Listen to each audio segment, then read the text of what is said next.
Hai, apa kabar semuanya? Semoga kabar Anda baik-baik saja. Terima kasih karena sudah memberikan support dan juga kesetiaan Anda untuk membangun channel Codot Film. Yuk kita lanjutkan alur ceritanya, sambil siapin kopi dan cemilan, setting suara volume full. Gasken. Wajahnya benar-benar tenang. Cahaya keemasan tak berujung terpancar darinya, seolah-olah dia berada di pusat matahari. Dia membuat semua orang bergidik hanya dengan berdiri di sana. Semua orang merasa tak berdaya di hadapan pria ini, mereka hanya bisa berlutut tahu sambil gemetar. Kaisar manusia, apakah Anda ingin kami berhenti berkelahi?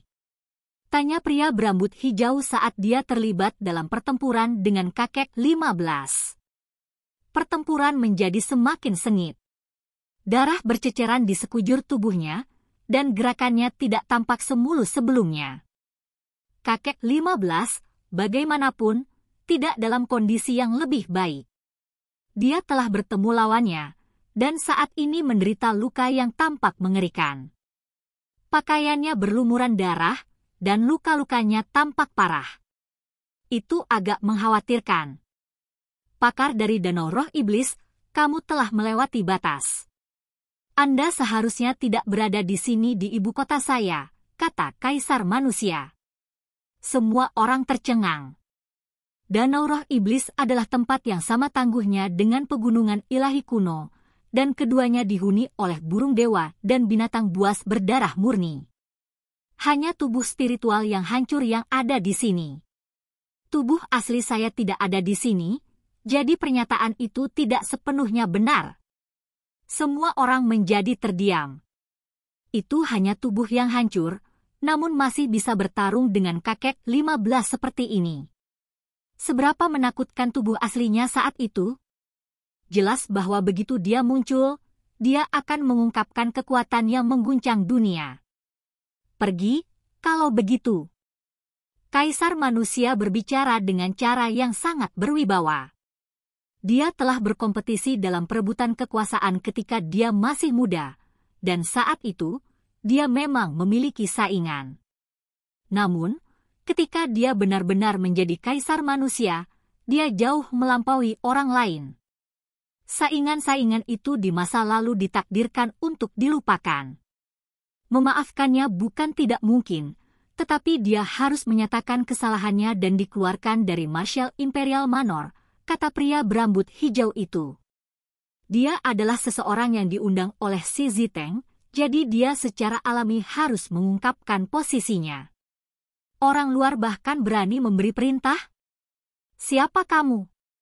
Dewa Iblis Agung berkata. Dia masih bertindak kuat meskipun terluka. Seperti yang bisa Anda lihat dengan jelas, dia mencari kematian. Ini benar-benar tidak bisa disalahkan pada saya lagi. Pakar dari Danau Roh Iblis memandang Kaisar Manusia dan mencibir. Kepalanya yang berambut hijau mulai berkibar-kibar tertiup angin. Kamu baru saja berkultivasi selama 100 tahun atau lebih. Apa yang memberi Anda kualifikasi untuk bertindak begitu arogan di depan wajah saya? Jika kita terus berjuang, siapa yang tahu siapa yang akan mati? Kata kakek 15. Dia tidak takut bahkan saat menghadapi lawan yang begitu kuat. Keinginannya untuk bertarung sangat kuat, dan dia akan bertarung sampai akhir. Kaisar Batu, apakah kamu melihat ini? Pertempuran ini harus terus berlanjut. Anda tidak bisa menyalahkan ini pada saya. Pria berambut hijau itu berkata dengan wajah panjang. Matanya bahkan lebih menakutkan sekarang. Tidak ada apa-apa selain kegelapan di dalamnya. Bagus. Ayo berjuang sampai akhir. Teriak kakek 15. Kaisar manusia berdiri di sana dan melihat mereka bertarung dari samping. Dia tidak berbicara cukup lama. Tidak sampai lebih banyak darah berceceran, dan ketika orang-orang dari Martial Imperial Manor berteriak ketakutan, dia mengangguk setuju. Kakek 15 terluka. Satu-satunya lengannya terkena pukulan, dan bahu itu hampir tertusuk. Setelah pertempuran berakhir, semuanya harus diselesaikan. hidup dan matimu akan diserahkan kepada takdir, kata Kaisar Manusia. Bagus. Pria berambut hijau itu tertawa keras. Mari kita mulai, kata kakek 15. Pertempuran ini telah menggerakkan seluruh ibu kota. Tokoh kuat dari semua klan yang berbeda tiba setelah mendengar bahwa Kaisar Manusia ada di sini. Mereka tidak lagi harus menonton dari samping, dan mereka semua datang ke tempat ini. Namun, ketika mereka tiba, mereka menyadari bahwa mereka tidak bisa memasuki Manor. Pria berambut hijau telah sepenuhnya menutup tempat ini dengan 8 potong tulang. Hanya Kaisar Manusia yang telah melihat melalui hukum alam yang bisa menerobos masuk. Orang-orang ini tidak mencoba untuk menghancurkan formasi dengan paksa. Pertama, mereka takut mereka akan menyinggung ahli hebat dari Danau Roh Iblis. Mereka juga tidak ingin mengecewakan Marshal Imperial Manor, karena berjalan masuk tanpa undangan dapat menimbulkan kesalahpahaman. Weng! Pria berambut hijau itu juga menutup langit. Dia memanggil beberapa tulang yang membentuk perisai cahaya raksasa. Ini dilakukan untuk mencegah kakek 15 melarikan diri. Dewa Iblis Agung menyaksikan ini dengan mata dingin dan tidak berbicara sepatah kata pun. Meskipun banyak luka di tubuhnya, dia masih terus berjuang. Beberapa dari mereka ditimbulkan oleh simbol dan sulit disembuhkan, tetapi masih bertarung dengan sengit tanpa menunjukkan sedikit pun keraguan. Teknik berharga menari-nari dengan kacau dan cahaya ilahi memenuhi langit. Pertempuran antara keduanya telah mencapai tahap yang sangat sengit, dan keduanya berlumuran darah. Kerumunan sangat terguncang. Itu normal bagi ahli Danau Roh Iblis untuk menjadi kuat, tetapi kakek 15 secara mengejutkan juga menentang surga. Kekuatan semacam ini benar-benar mengejutkan semua penonton. Semakin kuat makhluk Danau Roh Iblis, semakin membuktikan kekuatan menakutkan Dewa Iblis Agung. Itu adalah duel antara pagoda perunggu dan panah hitam putih. Mereka bertabrakan terus-menerus saat pertempuran berdarah berlanjut hingga tampaknya selamanya. Membunuh! Saat pertempuran berlangsung, pria berambut hijau itu menjadi gila. Kedua tangannya mulai berayun seperti kincir angin, dan simbol tak berujung meletus di sekelilingnya saat dia bertarung melawan kakek 15. Tinju dan telapak tangan menyerang saat pertempuran menjadi semakin sengit. Pada saat ini, kelemahan kakek 15 karena hanya memiliki satu tangan muncul. Dia sekarang dalam posisi bertahan saat lawannya menyerangnya dengan serangan. Hong! Lengan bajunya yang kosong hancur berkeping-keping. Lengan yang hilang terputus dengan bersih dari bahu, sehingga lengannya saja tidak bisa memblokir serangan itu. Satu tangan saja tidak cukup untuk melawan musuhnya. Apalagi yang bisa kamu ambil untuk bersaing denganku? Pria berambut bebas itu meraung. Jangan terlalu memikirkan dirimu sendiri. Kakek 15 meraung kembali. Beberapa lorong surgawi muncul sekaligus, dan berbagai makhluk seperti peng bersayap emas berlari keluar. Itu melepaskan jeritan panjang sebelum melebarkan sayapnya untuk bergegas ke depan. Suan Ni ungu dengan garis-garis emas mengalir melewatinya membawa petir dari 9 langit. Mereka semua turun dengan ganas ke arah pria berambut hijau itu. Beian emas bergaris hitam meraung saat cahaya menakutkan berkelap-kelip di sekitarnya. Saat dia membuka mulutnya, cahaya yang sangat indah seperti sungai bintang membanjiri keluar. Kakek 15 sekarang berjuang dengan semua yang dia miliki.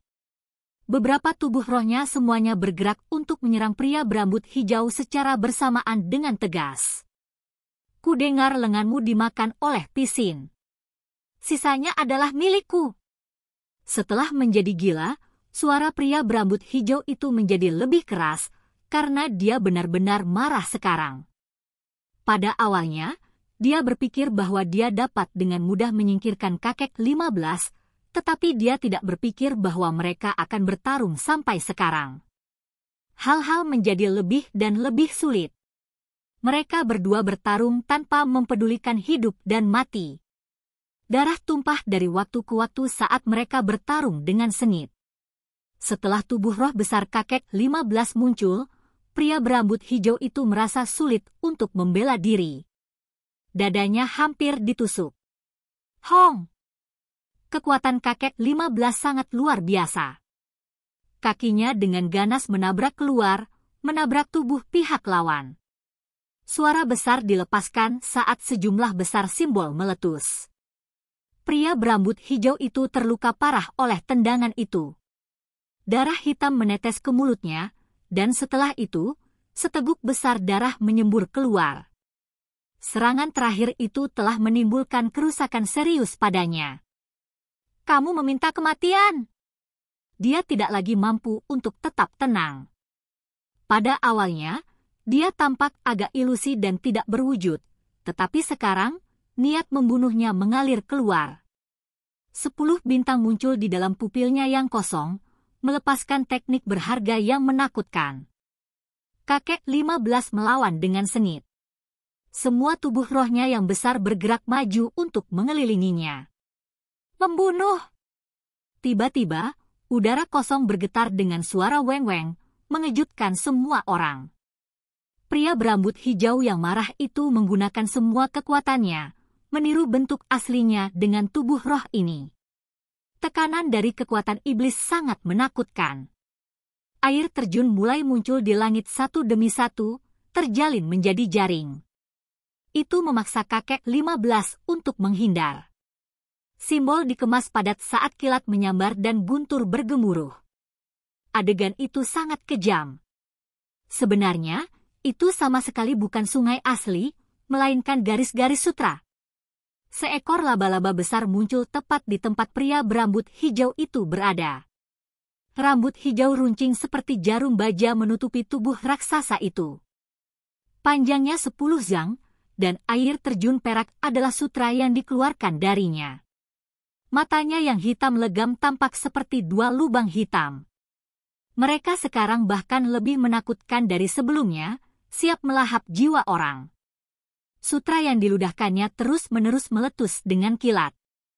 Pada saat ini, sutra dan kilat menjalin bersama menjadi jaring besar. Mereka membentuk rantai ilahi kekuatan luar biasa yang dibangun dari simbol. Itu laba-laba hijau iblis bermata hitam. Kerumunan berteriak kaget. Mereka semua ketakutan.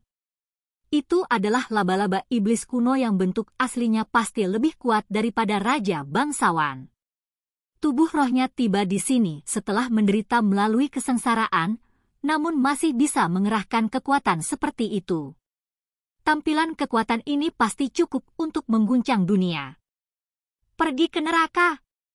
Laba-laba setan hijau bermata hitam mengeluarkan raungan yang hebat dan menakutkan. Jaring laba-laba dan kilat terjalin, berubah menjadi tirai cahaya yang turun. Aura hitam tercurah seperti gelombang laut yang besar, mengancam untuk menghancurkan segalanya. Hong! Kakek 15 bertarung dengan semua usahanya, tetapi salah satu tubuh rohnya ditutupi oleh jaring besar dan terjerat erat di dalamnya. Laba-laba iblis panjang 10 zang kemudian membunuh tubuh roh, benar-benar melahapnya. Meskipun itu hanya tubuh roh, pemandangan itu masih terlihat sangat kejam. Akibatnya, tubuh asli kakek 15 memuntahkan seteguk darah dan terluka parah. Jika pertempuran itu antara tubuh yang sebenarnya, maka pemandangannya akan sangat mengerikan. Seekor laba-laba raksasa melahap manusia hidup, gambar itu cukup menakutkan hanya dengan memikirkannya. Membunuh! Dari sisi kakek 15, seekor burung pipit merah terbang, membawa serta api yang meluap-luap di langit. Itu menyerang ke depan dan menyalakan jaring untuk mencoba dan membakar laba-laba sampai mati. Ini adalah penindasan alami antar spesies. Namun, kekuatan mereka yang sebenarnya masih yang penting, dan jelas bahwa laba-laba iblis kuno sedikit lebih kuat. Sutranya yang unik terbang tanpa rasa takut menuju api seperti tombak. Itu menembus burung pipit merah, memaksanya mundur dari cedera. Setelah pria berambut hijau itu mengungkapkan wujud aslinya, tubuh buas dan besar itu ternyata sangat menakutkan. Itu adalah kebalikan dari penampilan sebelumnya. Kerumunan merasa sulit membayangkan bagaimana laba-laba sebesar itu bisa begitu ringan dan tidak memiliki kedengkian ketika dalam bentuk manusia. Pertempuran mereka telah mencapai tahap yang begitu sengit sehingga pagoda perunggu dan dua panah ilahi semuanya mulai melepaskan rengekan sedih. Tabrakan terus-menerus telah meredupkan simbol dan melemahkan kekuatan suci mereka. Pertempuran telah mencapai titik di mana keduanya tampak seperti berada di ambang kehancuran. Kakak 15, hati-hati. Tiba-tiba, suara seorang wanita muda yang seindah alam itu sendiri ditransmisikan untuk memperingatkan Dewa Iblis Agung. Kakek 15 awalnya mundur, tetapi ketika dia mendengar suara itu, dia menjadi waspada. Dalam sepersekian detik, dia ingat tulang-tulang yang dipasang oleh saingannya yang digunakan untuk menutup tempat ini. Dia dekat dengan mereka sekarang dan merasakan ancaman yang mendekat. Hong! Tulang berharga ungu memang meletus dan menekannya. Laba-laba iblis menjadi gila setelah menyerang begitu lama tanpa terobosan. Itu mulai memanggil tulang-tulang yang dilambangkan itu untuk membentuk formasi pembunuhan, mencoba membunuh kakek 15 dengan itu. Dewa Iblis Agung mendengus menghina dan mengangkat tangannya. Beberapa tulang berharga terbang bersama dengan sepotong kulit binatang. Mereka berputar dengan cepat dan juga membentuk formasi pembunuh untuk melawan laba-laba. Kulitnya adalah diagram formasi, dan tulangnya digunakan sebagai belati. Energi pedang yang tak habis-habisnya dan luar biasa meledak menjadi hidup saat mereka melesat keluar dari belati ke arah langit. Panas terik memenuhi tempat itu saat pertempuran menjadi lebih intens. Kakek 15 mengangguk pada dirinya sendiri. Gadis yang memperingatkannya saat itu benar-benar luar biasa, karena dia bisa memahami niat dari para ahli perkasa di levelnya. Dia akan menjadi pemuda yang layak dipelihara. Dia berbalik dan menemukan seorang gadis remaja. Dia memiliki sosok montok dan wajah yang paling menarik seindah bulan dan bunga. Kecantikannya adalah jenis yang langka. Siapa namamu? Dewa Iblis Agung bertanya padanya secara rahasia. Saya dipanggil Amen 1, jawab gadis itu sambil tersenyum manis. Hong! Pertempuran menjadi lebih pahit dan putus asa. Darah berceceran di mana-mana dan daging terkoyak. Pagoda perunggu meraung saat dua panah ilahi bergetar. Kedua individu itu mendekati batas mereka. Segel! Laba-laba iblis raksasa itu berteriak panjang dan meneriakkan kata ini. Jaring laba-laba saling silang rapat dan guntur bergemuruh. Ruang di sekitarnya terkunci, membuatnya sulit untuk bergerak. Jaring laba-laba bukan yang fisik, melainkan terbuat dari simbol. Mereka telah membatasi tempat ini dari surga ke bawah, dan kakek 15 bahkan tidak bisa menggerakkan satu jari pun. Tak perlu dikatakan, kemampuan ilahi seperti ini akan menghabiskan energi dengan kecepatan yang luar biasa. Laba-laba setan hijau bermata hitam gemetar dan bisa runtuh kapan saja. Itu berbicara dengan suara yang kejam. Apalagi yang kamu punya? Pergi ke neraka! Itu adalah serangan terakhirnya. Laba-laba itu mengulurkan kaki, yang menusuk kakek 15 seperti tombak ilahi yang tangguh. Namun, dua panah ilahi masih menemui jalan buntu dengan pagoda perunggu dan tidak bisa turun untuk menyelamatkan kakek 15. Membunuh! Meskipun darah menetes dari setiap pori kakek 15, dia masih meneriakkan kata itu. Bagian tengah dahinya terpancar dan mengeluarkan sinar energi hitam dan putih. Mereka kemudian berubah menjadi busur yang berharga, dan panah cahaya juga terbentuk secara otomatis. Tidak ada yang menggambar busur atau memasang anak panah. Itu semua dilakukan sendiri, berkat kekuatan mental kakek 15. Meskipun tubuh fisiknya tidak bisa bergerak, Kekuatan spiritualnya yang menakutkan mampu berubah menjadi busur dan anak panah yang paling berharga. Ci!